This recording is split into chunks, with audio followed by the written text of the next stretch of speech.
Hello प्यारे बच्चों, आज हम कक्षा 6 षोडशः पाठः पाठ 16 भोजस्य शिक्षा प्रियता, भोज की शिक्षा प्रियता पाठ को पढ़ेंगे और समझेंगे। कत्वा रप प्रत्ययो। तो पहले हम प्रत्यय की परिभाषा देखेंगे।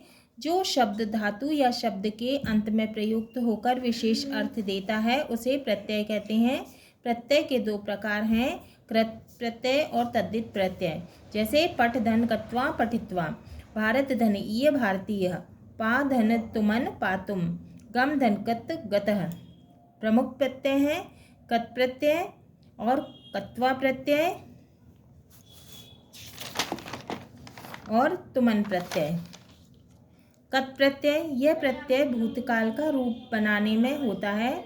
इसमें का लोप हो जाता है, शेष ता धातु के साथ जुड़ जाता है। जैसे गम धन कत गतः गया, इसे पुल्लिंग में गतः, नपुंसक लिंग में गतम व स्त्रीलिंग में गता बनाकर प्रयोग करेंगे।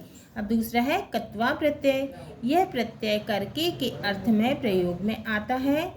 इसमें का लोप हो जाता है, शेष त्वा धातु के साथ जुड़ जाता है। जैसे भूधन कृत्वा भूतवा होकर, ज्ञाधन कृत्वा ज्ञातवा जानकर। तीसरा है तुमन प्रत्यय। यह प्रत्यय के लिए के अर्थ में प्रयुक्त होता है। इसमें से तुम शेष रहता है, शेष अंश का लोप हो जाता है। हंस धन तुमन हंसी तुम, हंसने के लिए। अस्ति मध्य प्रदेशस्य मालव क्षेत्रे धारा नाम नगरी। मध्य प्रदेश के मालव क्षेत्र में धारा नाम की नगरी है।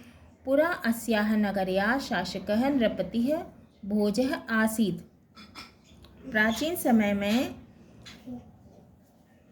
नगर के शासक राजा भोज थे।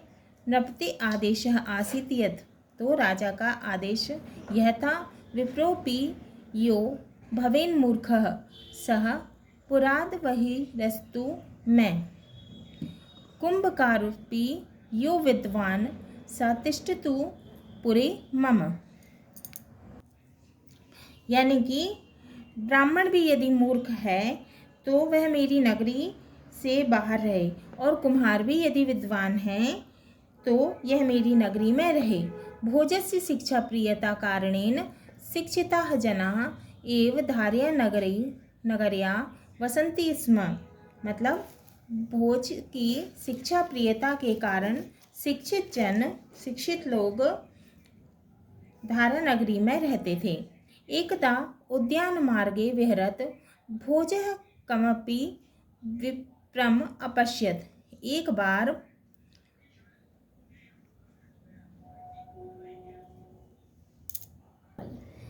बार बगीचे के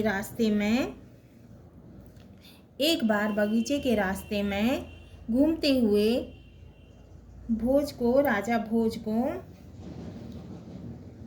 भोज ने एक ब्राह्मण को देखा।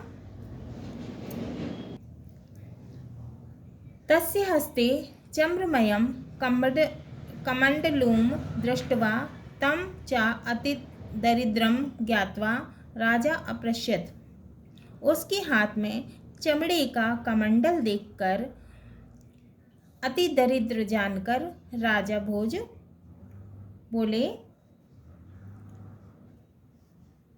उन्होंने पूछा, विप्र चम्रपात्रम किमर्थ हस्ते वहसि। उन्होंने पूछा, हे ब्राह्मण, हाथ में चमड़े का बर्तन क्यों लिए हुए हो? सह च विप्रः मुख शोभया विनम्र प्रश्नेन च तम भोजम मत्वा प्रणम्य अकथयत्। उस ब्राह्मण ने मुंह की शोभा से और विनम्र प्रश्न से उसे राजा भोज मानकर कहा, देव संप्रति लोहस्य ताम्रस्य च अभावः जातः।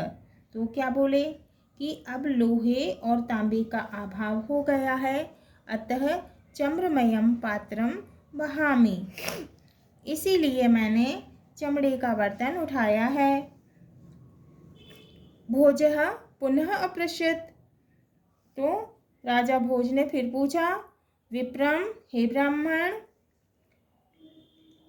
कथम लोह ताम्रयोः आभाव। तो उन्होंने पूछा कि हे ब्राह्मण, लोहे और तांबे का आभाव कैसे। तदा विप्रः पद्यम पठति। तब ब्राह्मण ने श्लोक पढ़ा। अस्य श्रीभोजराजस्य द्वयमेव सुदुर्लभम शत्रूणां शंखलेह लोहम ताम्रम शासनपत्रकेहम्।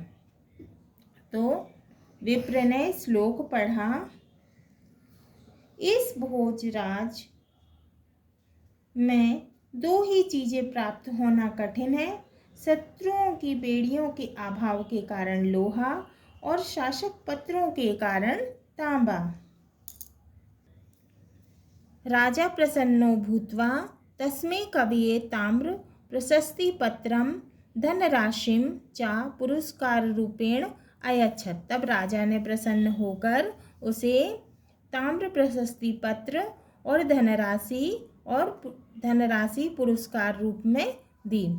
शिक्षितानां सम्मान कारणेन भोजस्य नाम अद्यपि भारते प्रसिद्धम। तो शिक्षित व्यक्तियों के सम्मान करने के कारण राजा भोज का नाम आज भी भारत में प्रसिद्ध है, विख्यात है। हाँ तो प्यारे बच्चों, ये हमारा पाठ 16 पाठः पाठ 16 भोजस्य शिक्षा प्रियता पूर्ण हुआ। अगले वीडियो में हम इसके अभ्यास प्रश्न हल करेंगे।